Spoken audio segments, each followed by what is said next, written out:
ప్రతి క్షణం సమాజం కోసం మీ మిత్ర న్యూస్.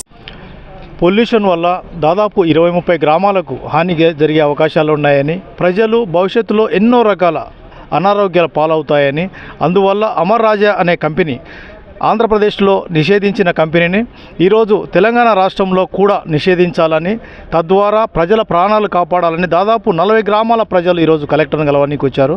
అసలు వాస్తవంగా ఈ అమర్ రాజా కంపెనీ ఏంది, దాని నుంచి ఎటువంటి దుష్పరిణామాలు ఉంటాయని తెలుసుకునే ప్రయత్నం చేద్దాము. ఇక్కడ అమర్ రాజా వ్యతిరేక పోరాట కంపెనీ ముఖ్య నాయకుడు తిరుపతి రెడ్డి ఉన్నాడు, వారిని అడిగి తెలుసుకునే ప్రయత్నం చేద్దాము. నగర్ నమస్తే. అసలు యాక్చువల్గా మీరు ఈ కంపెనీ తీసివేయాలని చెప్పి డిమాండ్ చేస్తున్నారు. దీనివల్ల ప్రజలకు ఎటువంటి హాని కలిగే అవకాశాలు ఉన్నాయి?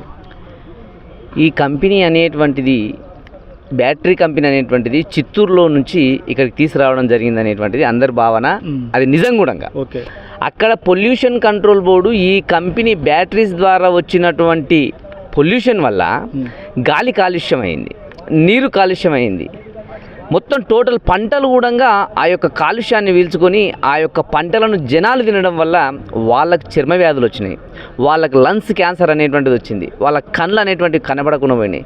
చిన్న చిన్న పిల్లలు మామూలుగా వికలాంగులుగా మారిపోయినారు. అదేవిధంగా కొంతమందిని ఎంక్వైరీ చేస్తే అక్కడ ఉన్నటువంటి పరిస్థితులలో గర్భస్రావాలు కూడా అతి ఎక్కువగా ఉన్నామనేటువంటి సమాచారం ఇక్కడ. అయితే గతంలో కూడా ఈ కంపెనీ గురించి ఉన్న కొన్ని రకాల భూములు ఇవ్వడం కానీ, గ్రామ ప్రజలు ఎదుర్కోక అనుమతులు కూడా దాన్ని కూడా ఒప్పుకునేట్లు కూడా సమాచారం ఉంది. ఇక్కడ అనుమతులు అని చెబుతున్నారు కానీ కలెక్టరేట్లో కానీ, డిఆర్ఓలో కానీ, ఎంపీడీఓ కార్యాలయంలో కానీ, ఎదిరే రెవెన్యూ కార్యాలయంలో కానీ, దివిటిపల్లి గ్రామ పంచాయతీలో కానీ దీనికి సంబంధించి ఎటువంటి సమాచారం కానీ, ఎటువంటి కంపెనీకి సంబంధించిన సమాచారం లేదు. ఒకవేళ డైరెక్ట్గా ఒకటే విండో నుంచి వచ్చినటువంటి ఆ కేసీఆర్ ప్రభుత్వం నుంచి వచ్చినటువంటి అనుమతులు ఏవైతే ఉన్నాయో ఆ అనుమతులకు సంబంధించిన కాపీలు కూడా ప్రస్తుతానికి కలెక్టరేట్లో కానీ, ఎంపీడీఓ ఆఫీస్లో కానీ లేవు. అయితే యాక్చువల్గా ఒక 16,000-17,000 కోట్ల టర్న్ ఓవర్ ఉన్న కంపెనీ తీసుకురావడంలో అనుమతులు లేకుండానే ఇక్కడ మనకు ఏర్పాటు చేసినారనుకున్నాము. అప్పుడున్నటువంటి ప్రభుత్వం, ఇక్కడ ఉన్నటువంటి ఎమ్మెల్యే, ఇక్కడ ఉన్నటువంటి మంత్రి శ్రీనివాస్ గౌడ్ ఇటువంటి చర్యలు చేపట్టిండ్రు కాబట్టి, ఇటువంటి జనాలను మోసం చేసే మోసపూరితమైన చర్యలు చేపట్టిండు కాబట్టి ఆయనను ఇంటికి పంపించడం జరిగింది. ఈయన కూడా ఒకవేళ ఈ కంపెనీ ఆపకుంటే ఇదే శ్రీనివాస్ రెడ్డి కూడా వచ్చే 5 ఏళ్లలో నామరూపాలు లేకుండా పోతారని హెచ్చరిస్తున్నాం. ఎందుకంటే ఈ రోజు ఇది అయిపోలేదు.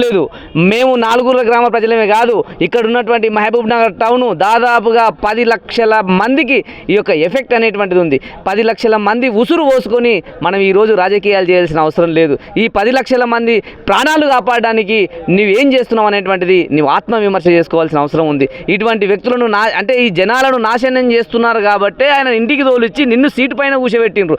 ఆ సీటు పైన కూర్చోబెట్టినందుకు కూడా కనీసం కృతజ్ఞత అనేది కూడా లేకుండా ఈరోజు నువ్వు జనాలకు ఏమి సమాధానం చెప్పకుండా, వాళ్ళకి సరి చెప్పకుండా ఈరోజు కలెక్టరేట్కి రావాల్సినటువంటి శ్రీనివాస్ రెడ్డి గారు ఈరోజు రాలేదు. అంటే జనాలు ఇంతమంది చచ్చిపోతారు అన్న అని ఆయన ఇంటికి పోయి అడుక్కుంటే కూడా ఈరోజు ఆయన రాకుండా కలెక్టర్ గారి మీటింగ్ ఏర్పాటు చేసిన. ఆయన వస్తే మేము ఇంకా మాట్లాడేది ఉండే ఆయనతో. ఇప్పుడు ఉన్నటువంటి పరిస్థితుల్లో మీరు అక్కడికి వెళ్తే కేసులు అవుతాయి, మీరు అక్కడికి వెళ్ళొద్దు, కంపెనీ పనులు నడుస్తాయి అంటున్నాం. మేము 10 ఏళ్ళ తర్వాత చచ్చిపోయేదానికన్నా మేము ఇప్పుడు చావడానికి సిద్ధంగా ఉన్నాం. మా కేసులు, మా పైన ఉన్నటువంటి కేసులు ఎన్నైనా సరే పెట్టించుకోవడానికి సిద్ధంగా ఉన్నాం. కానీ అక్కడ అమర్ రాజా ఫ్యాక్టరీ అనేటువంటిది వస్తే మరణ మృదంగం అనేటువంటిది ఉంటుంది. ఆ మరణ మృదంగాన్ని ఆపడానికి 15 ఏళ్ల తర్వాత చచ్చిపోయేటోళ్ళం ఇప్పుడే చచ్చిపోవడానికి సిద్ధంగా ఉన్నాం. కేసులకు కూడా భయపడకుండా కేసులు పెట్టించుకోవడానికి సిద్ధంగా ఉన్నాం. మేము శాంతియుతంగా ధర్నా చేస్తున్నాం. ఈ యొక్క శాంతియుత ధర్నా రణరంగంగా మారకన్నా ముందే ఆ యొక్క కంపెనీ ఆపేస్తే మంచిగా ఉంటుంది. లేదా మా యొక్క కోపాన్ని ప్రతి ఒక్కరూ చవిచూడాల్సి ఉంటుంది. ఇప్పుడు కలెక్టర్ గారిని కలిశారు. కలెక్టర్ గారు మీకు ఇంతమంది మా దాదాపు 34 గ్రామాల ప్రజలు వచ్చినారు. కలెక్టర్ గారు మీకు ఏం రెస్పాన్స్ ఇచ్చినారు? కలెక్టర్ గారు, నేను గవర్నమెంట్ ఆఫీసర్ని, గవర్నమెంట్ చెప్పినట్లే చేస్తాను, నాకు ఎలాంటి సంబంధం లేదు, ఆల్రెడీ అనుమతులు వచ్చినాయి, మీరు ఏమి ఇచ్చినా నాకు రిప్రజెంటేషన్ ఇవ్వండి, ఈ రిప్రజెంటేషన్ను కన్సల్ట్ డిపార్ట్మెంట్కి పంపిస్తాను, మళ్ళీ వాళ్ళు ఇచ్చేటువంటి సమాధానాన్ని నేను మీకు ఇస్తాను, కానీ కంపెనీని మాత్రం ఆపొద్దని చెప్పింది. గవర్నమెంట్ పెట్టినందుకే నేను పెట్టమని చెప్పాను. పొల్యూషన్ కంట్రోల్ పర్మిషన్ ఇచ్చింది. పొల్యూషన్ కంట్రోల్ పర్మిషన్ ఇస్తే దాన్ని నేనేం చేయలేను. మళ్ళీ మీరు పొల్యూషన్ కంట్రోల్ పర్మిషన్ ఇచ్చిన కూడా మళ్ళీ అది పర్మిషన్ ఇస్తుంది. అంటే ఈ యొక్క అధికారులు, ఇంతకుముందుకు ఉన్నటువంటి లంచగొండి అధికారులు పర్మిషన్లు ఇచ్చిండ్రు, ఇంతకుముందు ఉన్నటువంటి మంత్రులు పర్మిషన్లు వాళ్ళని లోబర్చుకొని పర్మిషన్లు తెచ్చుకున్నారు. ఇప్పుడు పైసల ప్రభుత్వం కాదు అని మేము అనుకుంటున్నాం.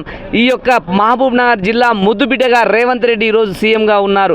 ఆ యొక్క సీఎం మా ప్రాణాలు తీయడానికి ఆ కంపెనీ ఆపుతాడా, మా ప్రాణాలు తీసే విధంగా ఆ కంపెనీ పెడతాడనేటువంటిది ఆయన్నే నిర్ణయించుకోవాలి. ఈరోజు మనం వెయిట్ చేస్తున్నాం. ఇంతకు ముందుకు ఉన్నటువంటి తెలంగాణ గవర్నమెంట్, తెలంగాణ ప్రభుత్వం కేసీఆర్ గారు ఆధ్వర్యంలో, ఇక్కడ ఉన్నటువంటి శ్రీనివాస్ గౌడ్ ఆధ్వర్యంలో అరాచకాలు జరిగినాయి. అరాచకాలు జరిగినానికి వాళ్ళందరినీ ఇంటికి పంపించిండ్రు. ఈ 5 ఏళ్లలో నీకు అధికారం ఇచ్చిండ్రు, నీవు కూడా ఇటువంటి కార్యక్రమాలకు పాల్పడితే వాళ్ళు ఇచ్చినటువంటి పర్మిషన్ నీవిస్తే, వాళ్ళు తీసుకున్న లంచాలు నీవు తీసుకొని ఇది మా నెత్తిన పెడితే నీ పరిస్థితి కూడా రేపు అదే గతి అవుతుందని హెచ్చరిస్తున్నాం. ఇప్పుడు మీ భవిష్యత్ కార్యాచరణ ఏ విధంగా ఉండబోతుంది? మీరు ప్రధానంగా మీరు ఏం డిమాండ్ చేస్తున్నారు? వినతి పత్రాలు అనేటువంటివి ఇచ్చి యాసకొచ్చింది సార్ మా జనాలకు. ఒకటి, నెక్స్ట్ జరగబోయేది భౌతిక దాడులు మాత్రం హెచ్చరిస్తున్నా, కంపెనీ వాళ్ళకి హెచ్చరిస్తున్నా, ప్రభుత్వానికి తెలియజేస్తున్నా. ఇక్కడ భౌతిక దాడులు జరగకుండా ఉండాలంటే ఫస్ట్ ఆ కంపెనీ ఆపాలి. మేము మా ప్రాణాలు ఇడిచిపెట్టైనా సరే ఆ కంపెనీ ఆపుతాం, ప్రాణాలకు తెగించైనా సరే ఆ కంపెనీ ఆపుతాం. మేము 15 ఏళ్ల తర్వాత ప్రాణాలు కోల్పోయే పరిస్థితి వచ్చినప్పుడు, మా పిల్లల భవిష్యత్తు ప్రశ్నార్థకంగా మారినప్పుడు, మేము ఇప్పుడు బతికున్నా, జైల్లో ఉన్నా, బయట ఉన్నా పెద్ద నరికేది ఏం లేదు. ఖచ్చితంగా ఆ కంపెనీ ఆపేంత వరకు మేము పోరాడతామని చెప్తున్నాను. ఇది దాదాపుగా ఒకప్పుడు 15 సంవత్సరాల క్రితం చనిపోయే మొదలు ఈ రోజే మేము ఎదిరించి ప్రాణాలు త్యాగం చేయడానికి సిద్ధంగా ఉన్నామని తెలుపుతున్నారు. మిత్ర న్యూస్ ఛానల్, కలెక్టరేట్ నుండి మహబూబ్ నగర్.